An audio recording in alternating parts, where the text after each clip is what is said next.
So that's where we are today in New York. New York City, obviously, high point in number of cases in the country, higher than some countries globally, and upstate New York, a very different reality.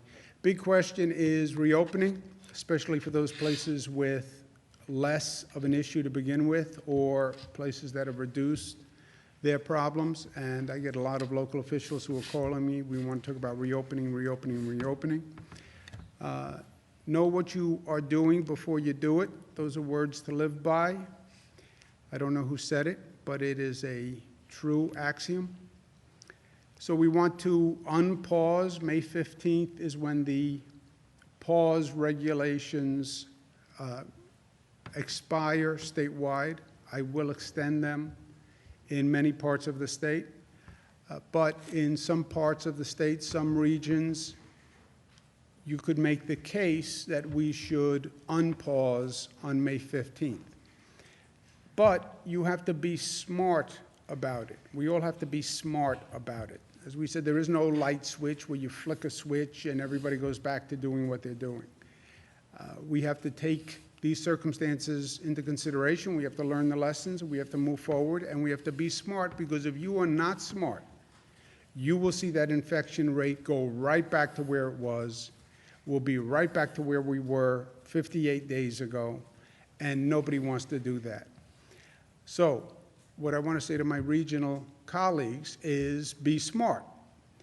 Well, we want to reopen. Well, have you thought through reopening? And we have a couple of weeks, but start thinking through what it means to reopen.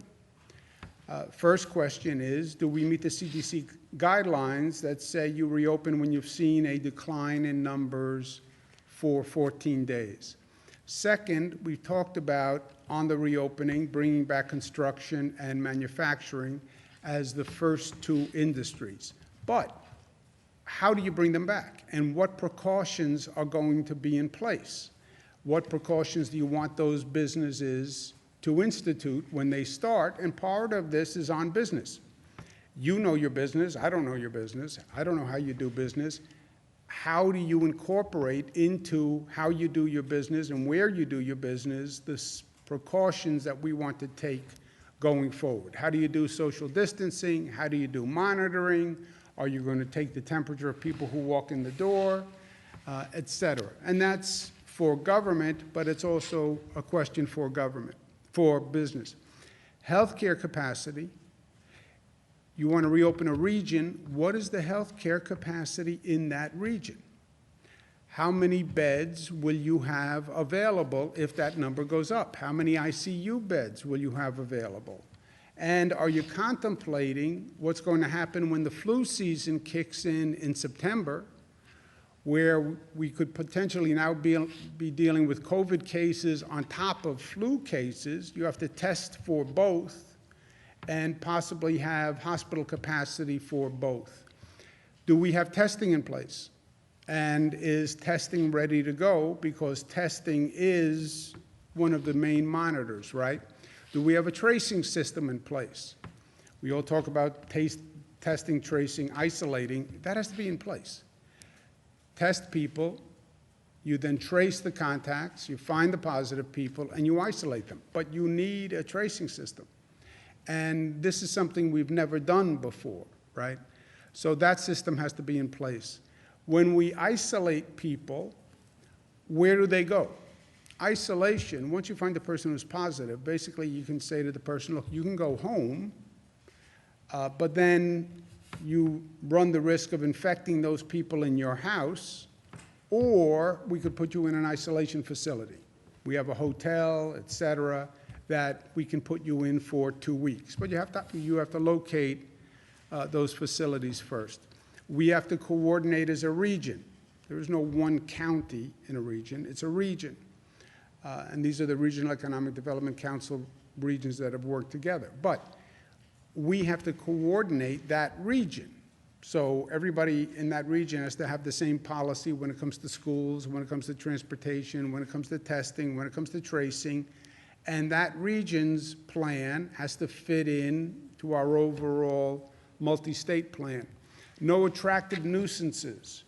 Attractive nuisance is a legal concept where you have a potentially dangerous situation that actually attracts people, normally children, to it. We can't open an attraction that might bring many people from outside the region and then overwhelm people in that region. You have a lot of pent-up demand. And we have seen this before, where when we're not coordinated, we have New York people going to Connecticut because Connecticut has parks or waterside access that's open. We don't want to create a situation where people flood an area because they're looking for something to do. And then we need a regional control room, I call it. We have to be monitoring what happens when we start to reopen. And that entire region has to have a control room function where we're watching what's happening. For those friends who are more graphic, we're going to turn the valve on reopening, turn it a little bit, start to reopen, and then you watch the dials. What are the dials? Hospitalization rate, which we know now. We've been watching that. What does the antibody testing tell you? Antibody testing is important because it tells you the people who were infected, the infection rate, and now resolved because they have antibodies. What does the diagnostic testing, which is a different type of testing, tell you? Positive and negative, but what's happening on the diagnostic testing? Those dials will give you the fourth dial, which is the infection rate, what's called the RT rate, the rate of transmission. So turn that valve a little bit. For a region, watch those 4 gauges very carefully every day, see what's happening on those gauges. You can either close the valve, open the valve a little bit more, or leave the valve where it is. But when I talk about the regional control room, that's what I'm talking about. Getting that data in to one central place where everybody agrees on the numbers and everybody agrees on what we do the next step. We have medical centers that were built. I spoke to President Trump about this morning. When we were worried about the lack of capacity in the hospital system, the federal government was good enough to send in the Army Corps of Engineers. They did a phenomenal job in building beds quickly. We built a number of facilities. We're now talking about a possibility of a second wave of the COVID virus or COVID combining with the regular flu season in September, which could be problematic again for the hospital capacity. So the facilities that were built, I spoke to the president about leaving them in place until we get through the flu season. God forbid we need extra capacity again. I don't want to have ask the federal government to build capacity, then take it down, and then wind up in another problem area. Javits Center, we have to think about, because the Javits Center is in the Javits Convention Center. It has 2,500 beds, so it's a great facility, but it's also in the convention center. You can't reopen the convention center, obviously, when it's with the hospital beds in it. Westchester County Center, the same issue. It's also the Westchester Convention Center. So question mark on those facilities when we take them down or how we take them down. I'm going to speak to the county executive in Westchester County, George Latimer, about that. But Javits will be on hold for both those facilities now until we decide. But again, anticipate an issue in the future and make sure we're ready. But I want to thank, again, the Army Corps of Engineers did a fantastic job. And President Trump got it done, and he got it done very quickly. So those facilities, Javits, over 1,000 people went through Javits. We didn't need the whole facility, but 1,000 people is a large number of people. On Saturday, as you know, we expanded our diagnostic testing criteria for frontline workers, essential workers, et cetera. We'll be opening additional drive-through testing sites for those people this week. People can't just show up at a drive-through center. You have to call first, make an appointment, so we can handle the flow. We're also very concerned about making sure we get testing to our essential workers and our frontline workers. We're going to be doing a survey of New York City Fire Department and New York City Police Department. This week, 1,000 and 1,000 respectively, just to find out, again, with the antibody testing, what is the infection rate. NYPD was out there every day, and they paid a terrible toll. The attendance rate is now good again. Many were out sick, but we want to know exactly where those frontline workers are. If they have been infected, we want to make sure people are getting help, and we want to know exactly what happened. We'll also be doing 3,000 healthcare workers. These are hospital staff, nursing staff, doctors who are in the emergency rooms to find out their situation. And we'll be doing 1,000 transit workers. These are the bus drivers, the train operators who keep the public transit system working, and we want to do testing to find out how they're doing. We're seeing a tremendous demand in food banks, which is predictable in some ways, but the numbers are very, very high, and we need to address it. 200% increase in Westchester, 100% increase in New York City, 40% on Long Island, 40 to 60% across upstate New York. So we're going to commit $25 million for emergency funding for those food banks. I'm also asking philanthropies to help. Many philanthropies said they wanted to help and step up. This is I would say, the #1 thing they can do to help. And if they're interested, please let us know, and we'll supplement the state funding with philanthropies funding. We also have an issue across upstate where, because the markets are so roiled, some farm cooperatives are actually dumping milk because the market can't consume it. This is just total waste to me. We have people downstate who need food. We have farmers upstate who can't sell their product. We have to put those two things together. It's just common sense, but we have to make that marriage between product upstate and need downstate. And we're going to launch a special initiative to do that. We're also immediately, to stop this dumping of milk, going to work with industries in our state who can use the milk and get it to people who need it. So I want to thank these companies who will be working with us to buy the excess milk, yogurt, cheese, sour cream, cream cheese, and then we'll give it to the food banks that are downstate.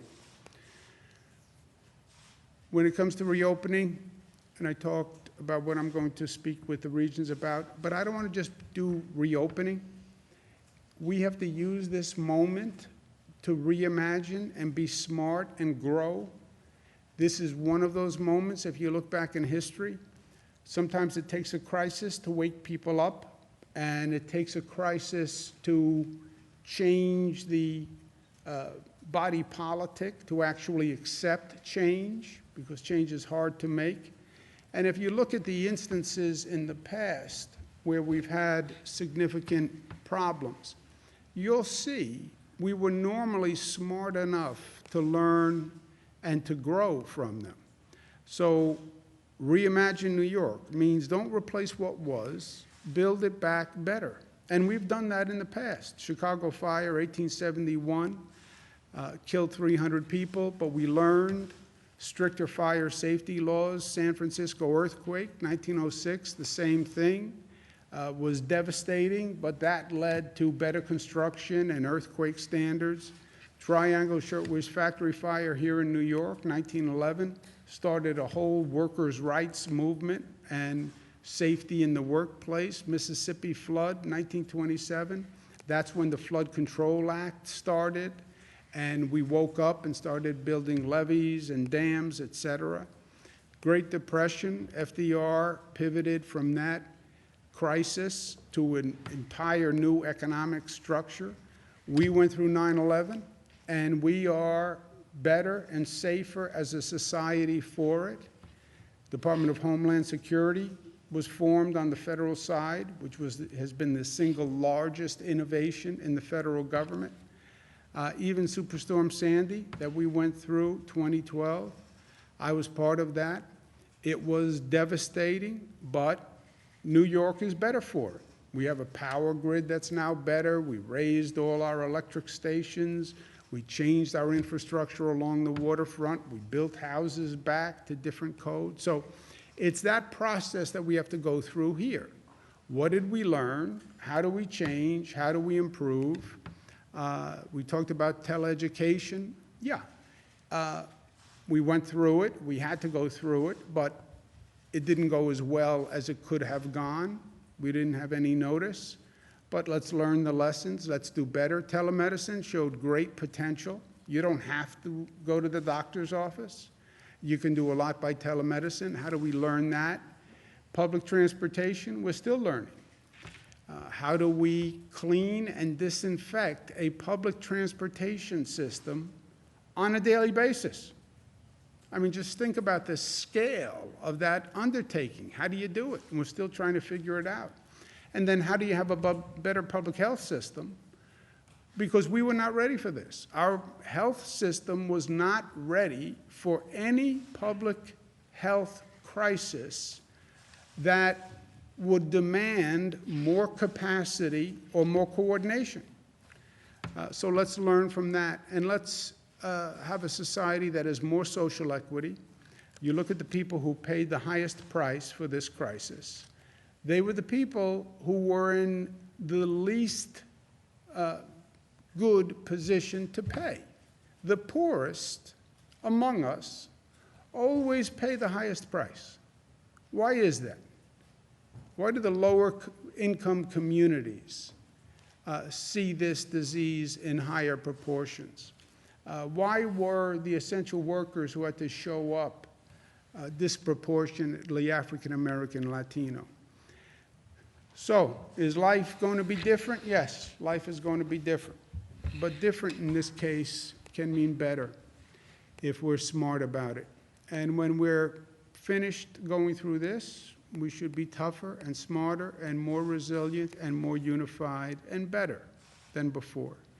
Last point, A.J. Parkinson, great quote, "I respect elected officials who aren't typical politicians."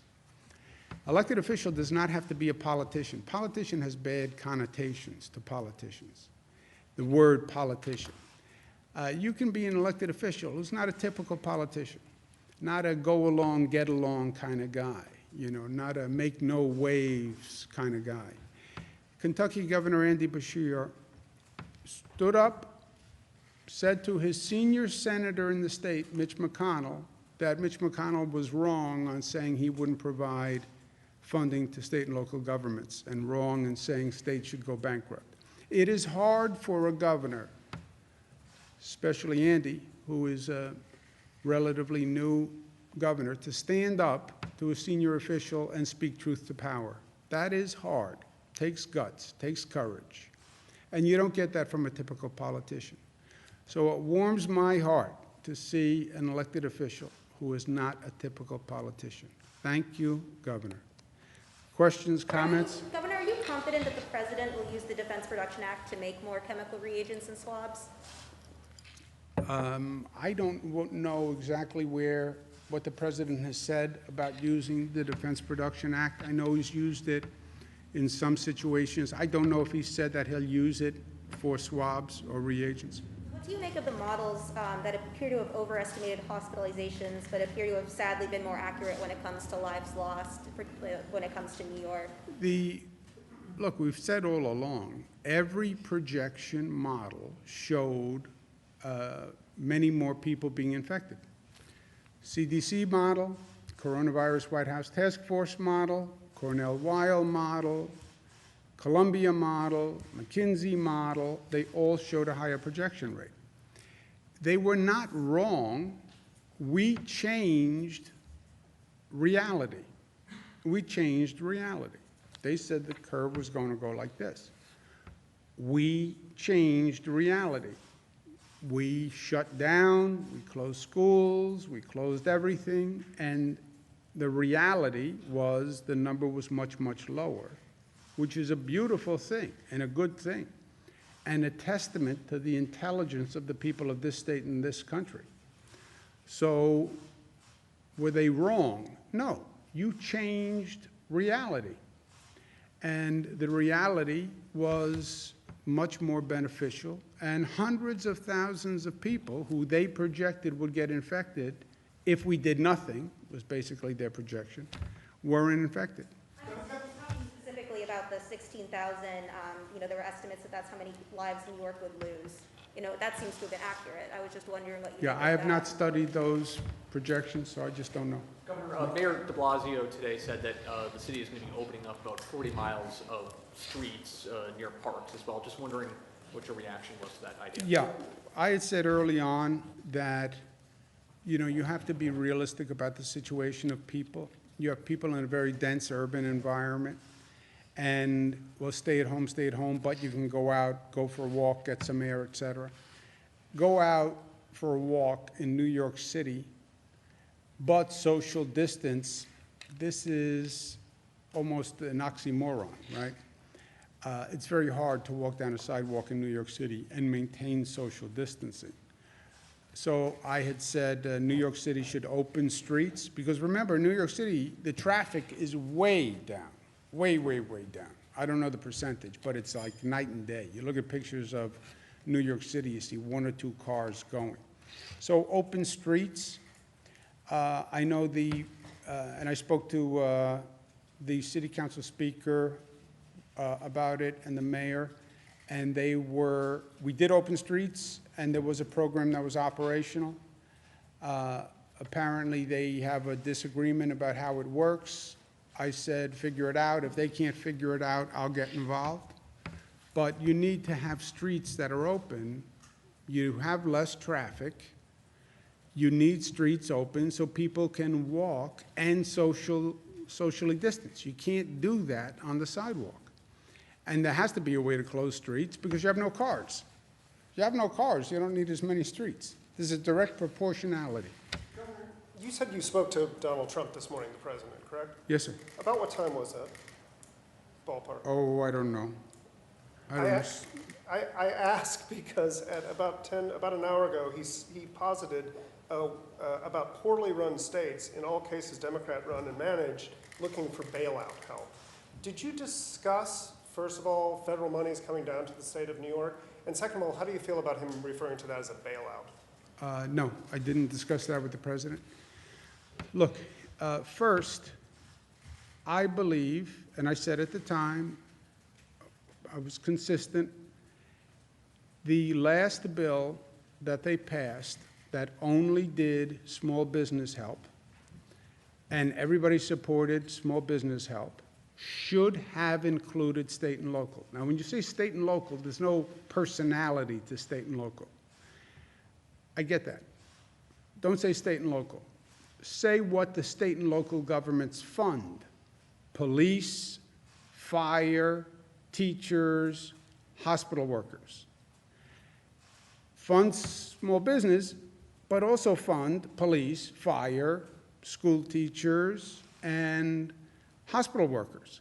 How can you exclude them when you're talking about priorities? Yes, small business is a priority.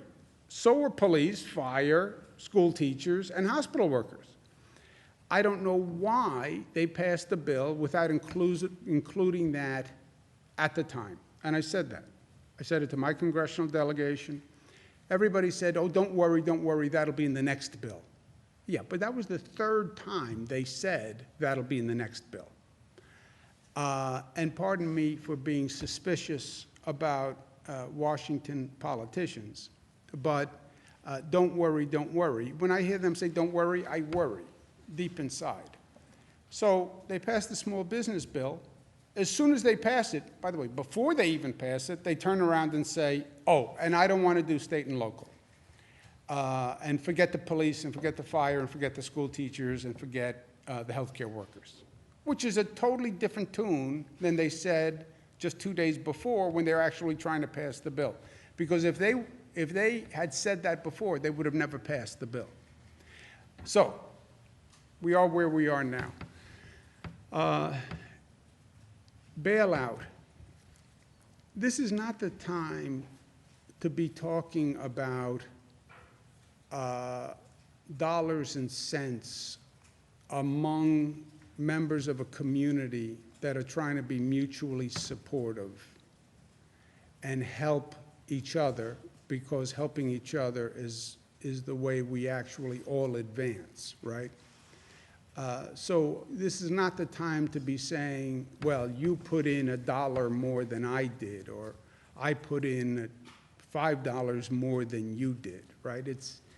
It's anachronistic to the concept of community and sharing and mutuality and sharing benefits and burdens, right? I'm wearing a mask to protect you.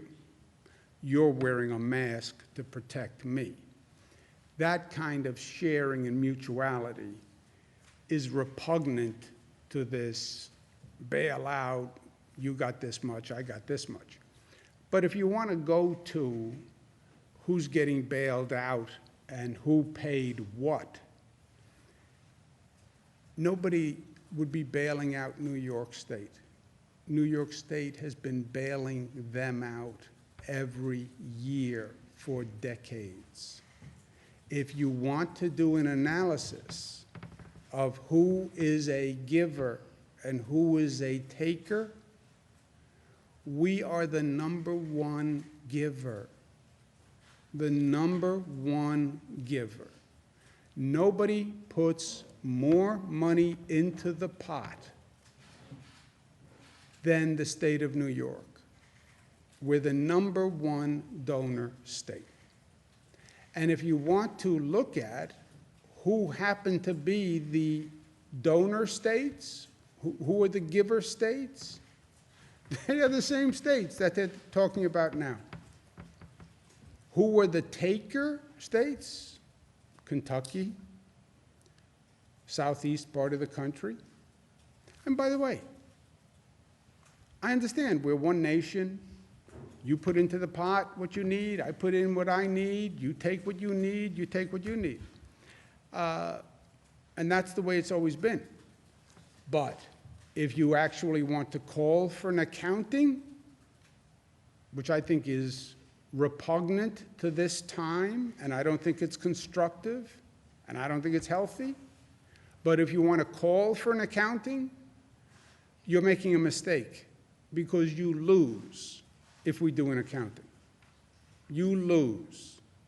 And you happen to be 180 degrees wrong in what you're suggesting. So that phrase bailout is not helpful, you would say? I would say, first, at this moment in time, when people are working together and people are sharing and people are sending ventilators across the nation to be helpful, and 60,000 people are volunteering to help New York State, and they're showing love, and they're showing unity, and they're showing mutuality and community. That is such a beautiful moment, right? And it tends to happen after a crisis. We saw it after 9/11. People just come together. We're Americans first. We're not Democrats, we're not Republicans, we're not East Coast, we're not West Coast, we're not Northern, we're not Southern. We're just Americans. That is such a beautiful, special moment. To now say in the middle of that moment, who owes what to whom? What? You want to talk about money now? This is not about money. It's about working together and helping and sharing, and people are dying, and it's about grief, and it's about comfort. It's not about money. But if you want to make it about money, you're making a mistake, because you're going to lose on a tally sheet, and it's not even going to be close. But you want to tally up who owes what to whom? Go ahead. It's not even close. Is this a turnaround from what he said last week? Let's go next. Governor, where do casinos fit on the phased reopening? Would you consider those an attractive nuisance? Casinos, you'd have to look at the industry and how they're going to conduct their business. You'd have to do social distancing, you'd have to have monitoring. It's going to be difficult in the context of a casino, but depending on the casino, not impossible, but you'd have to look at it on an individual basis. Governor, we're hearing about a security breach at the Department of Labor regarding unemployment benefits. Some people are messaging me saying that they've received mail with other people's information, including social security numbers, and I'm seeing this in other parts of the state as well. Do you know of the breach? I've not heard about that at all. Has anyone heard about that? So there were, I think it was 36 people who, and it was a human error, it wasn't malicious, where 2 pieces of paper were stuck together and sent. Those people have been contacted. The ones who have not yet will be contacted today. They're going to receive free credit reporting and surveillance for a year, and they're making sure to process those claims as a priority. But yes, it was human error, it was not malicious, and it's being dealt with. Unemployment, I'm sorry. Governor, I'm curious, as time goes on, I mean, every day we're getting message from people who are losing their jobs because of this. Does this state have the money? Do we have enough money to keep paying out unemployment as more and more and more people become unemployed during the pandemic? No. That's why the federal government has to provide funding, because we don't have the money. How much do we need for unemployment? Well, it depends how many people moving forward ask for unemployment benefits and how long it goes on. But it's in the billions of dollars. There's no doubt about that. Governor, what's the current testing capacity in nursing homes, and how does a nursing home go ahead? Because last week you said that they are doing testing in nursing homes. How do they request the testing? And then also, you were talking about isolating certain facilities regarding the reopening process. Will that be available for nursing home operators to send patients that are COVID positive? A few other states like Connecticut and Massachusetts have started doing COVID-only patients to take the burden off of nursing homes. So Yeah, one on the testing and then 2 yeah. on the isolating. We do that already, right? If a nursing home has a patient that they can't handle, COVID or whatever the reason, they must refer that patient out of that facility. They must. If they cannot handle, if they cannot provide appropriate care, they must transfer that person. Either they can transfer the person on their own, or they call the Department of Health, and Department of Health will transfer that person. Department of Health can transfer that person to a COVID-only facility, which we have. But it has to start with the nursing home that is the primary care provider saying, I can't provide care for this person, for any one of a number of reasons. I don't have the staff, I don't have the PPE, I don't have the ability to quarantine them, I have too many COVID patients, I'm too tired. It can be any reason. If they can't provide the care, then they must transfer that person. Department of Health can put the person in a COVID-only facility or whatever facility they have that's appropriate for that person. So where are these COVID-only facilities? Because last week, that wasn't an option, it didn't seem like. Yeah, we have had COVID facilities. We have COVID-only hospitals. Downstate is a COVID-only hospital. We have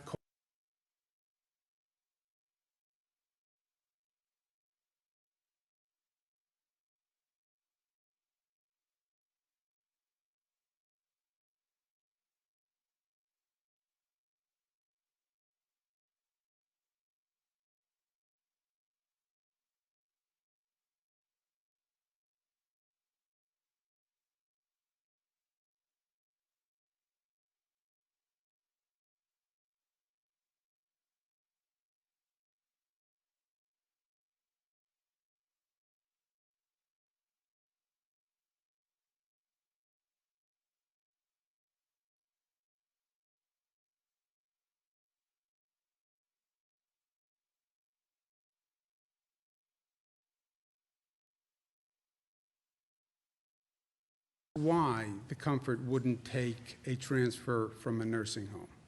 Because the specific protocol on that specific ship said that people have to come from a hospital, because when they come from a hospital, the hospital does the full workup. So when they are referred, they're referred with a full workup. But, yeah, you can't refer from the nursing home to the Comfort. You can't refer from a nursing home to the Marriott Hotel. You can't refer to the Hilton. Yeah, I know. But that nursing home can call any other facility or can call the Department of Health, and the Department of Health will take that person and find a facility. So, yeah, they can't refer to the Comfort. I know. They can't refer to the New York Post either. I mean, what does that mean? Right, but if a patient is sick, why does it matter if it's a federal facility or a state Because facility? it's a ship that the federal government was operating, and the protocol on that ship was they come from a hospital, so the ship knew what they were dealing with. Go ahead, Jesse. Nursing homes treat patients all the time that are there. Yeah, I know, medicated. but the protocol on that ship was it had to come from a hospital. But who cares about just that ship? If the point is that nursing home should have referred that patient and should have told the Department of Health, I can't handle these patients. They were, and that's why because they needed more medical staff. And so the No, problem they was, just, no, there's- just, I can't, just whatever reason they want. They call the Department of Health and they say, you take Bernadette. I can't handle her. And the Department of Health takes her. Now, when the Department of Health takes Bernadette, they no longer get paid for Bernadette. Oh, money. Go ahead. So could a nursing home, sorry, Jesse, could a nursing home patient go to a hospital then? So if a nursing home is overcapacitated, they can't handle their patients, could a patient be transferred back to a hospital, and the hospital could then care for this person? Yeah. That could happen? Yes. Have you guys gotten requests for that? No, Not yet. not yet? And would the nursing homes be open to regulatory scrutiny if they told the state that they can't Let care Jessica, for people? we No, just no, do no, no, one. please, go ahead. Yeah, I was just bouncing off of Bernadette's point, just if nursing homes were to tell the state that they can't handle a patient or they don't have enough PPE, or for whatever reason, are they opening themselves up to scrutiny from state regulators? Not at all. They're opening themselves to scrutiny if they don't do that. If you keep a patient and you get paid for that patient and you can't provide adequate care for that patient, then you have a problem. On the issue of antibody tests, you reported today that 25% basically of New York City residents are coming up positive on that? Is that What was the number? about 25%? Is it safe to extrapolate from that over 2 million New York City residents have been exposed to this and recovered? What does that information give us? What does those results give us?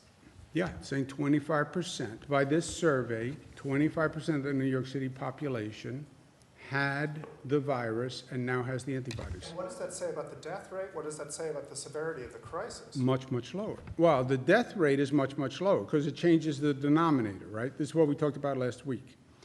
You take the number of people who passed away, and we never knew what the denominator was, right? So if you want to know what is the death rate by percentage of those who were infected who passed away, yeah, it changes the denominator. And we had it down to 0.5%. One more thing, Nick. Just on the issue of antibody testing, the World Health Organization said on Friday there's currently no evidence that people who have recovered from COVID-19 and have antibodies are protected from a second infection. What do you make of that? Yeah, well, as we talked about last week also, you get different opinions on whether or not you can get infected again. Remember one time the conventional thinking was once you have the antibodies, you're immune. You can't get infected, so you can go back to work, et cetera. Now they're saying we're not so sure that you're immune. You may be immune, but you may not be immune. Doesn't that complicate and change your calculations about how to reopen the state and even your approach to antibody testing? Well, the antibody testing does something else for us. The antibody testing does two things. One, what is the infection rate? Which it tells you with a 2-week lag. because you know what percent were infected. 2, it tells you who can donate convalescent plasma. That it tells you. The third, the theory you're referring to is, well, now you have the antibodies, you can go back to work, right? We've never deployed that, and I don't know what that was really going to do for you anyway, because what percent, you actually made this point a couple of weeks ago, what percent are actually going to have had the infection, and can you really restart an economy on that smaller number? And now it's saying, if you believe the World Health Organization, you can't even say for sure those people won't get The reinfected. point is not necessarily that people with antibodies would be able to necessarily return back to work. No, That theory is not operational anymore. no. I mean, there's a theory, it'll go person by person, but you'd have to make your own calculated risk. You had it, you have the antibodies, my brother Chris, he had the antibodies, maybe you're immune. Yeah, maybe you're not immune. Governor, the State Board of Elections today, just now, has voted to cancel the presidential primary, removing Bernie Sanders from the ballot. Was this the correct move? I'm not going to second guess the Board of Elections. There are a number of, I know there are a lot of election employees of boards of elections who are nervous about conducting elections, but I'll leave it up to the Board of Elections. How has the science evolved on wearing a facial covering in recent days? We went in a fairly short period from facial coverings, inconclusive, to a mandate and it being one of the better things you can do. So if the science does support it and has evolved, is the state indirectly responsible for the spread by not issuing that mandate maybe 30 days earlier when we started response? Look, when we do the retrospective, all of these things, you could argue, why didn't we do them a long time before? Why were we shaking hands? Spread all sorts of viruses and diseases shaking hands. Why didn't you wear a mask starting last year? Used to see pictures of all the people in China wearing masks, right? Why didn't we do it? I mean, it helps with the flu, it helps with a common cold, it helps with everything. And we did it more aggressively than just about any other state. We mandated it. As soon as people said, well, if you remember when it started, everybody was ambivalent. CDC, all the experts, right? We have a whole world of experts. All the experts were ambivalent about a mask early on. And then they said, basically, a mask couldn't hurt. Well, I said, a mask couldn't hurt, and it might help. So why not do it? And now they're even more emphatic that a mask helps. So I'm glad we did what we did. On more than one occasion now, you've said that nursing homes lose money once they lose a patient. Are you saying that nursing homes are more interested in their profits than taking care of their residents? No, not at all. So can you elaborate as to what you're thinking is behind that remark? No, those are just the facts of the situation. If they can't care for a patient, they have to transfer the patient. Governor, there are reports that golf courses, golf clubs, are allowing golfers out on the course while driving carts. Are you concerned about that? And we've even heard reports that there are newspaper advertisements that are offering greens fees with carts. Should there be more monitoring? Should there be fines? I thought we said no carts. Does anybody We said remember? no carts, that's right. And so if people are violating the guidelines, then it should be reported up to ESD for enforcement.